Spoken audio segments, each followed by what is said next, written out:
to what we teach our kids.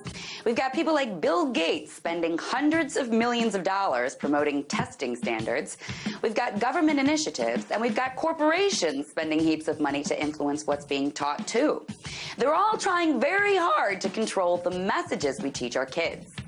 So you can imagine how angry they must get when an actual teacher dares to go off script to teach kids the scariest lesson of all, the truth. Teachers, who do they think they are? So that's exactly what happened recently in Michigan. A middle school teacher there named Alan Barron was teaching some 8th graders a history lesson.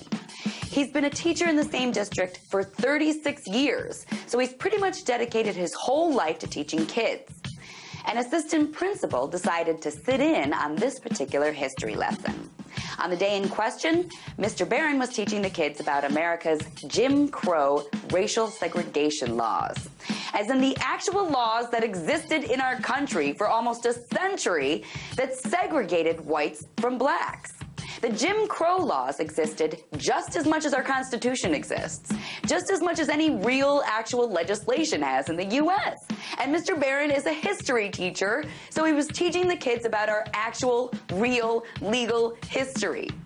During the lesson, he showed the kids a video of how white people used to paint their faces black to imitate black people for entertainment. Again, that's just a fact of our country's history. It actually happened. But the assistant principal sitting in on the class got offended. And guess what?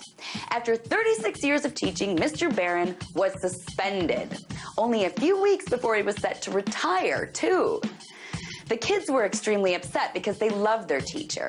And racially mixed kids in the class were offended because this was a part of history that concerned their families. Why shouldn't they be allowed to hear the truth of our country's actual racial history?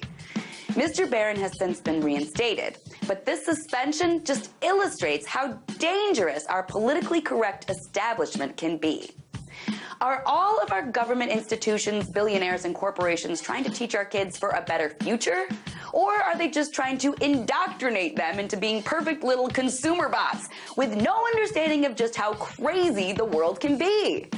As long as we keep suspending teachers for telling the truth, I think the answer to that question is pretty clear. Tonight, let's talk about that by following me on Twitter @TheResident.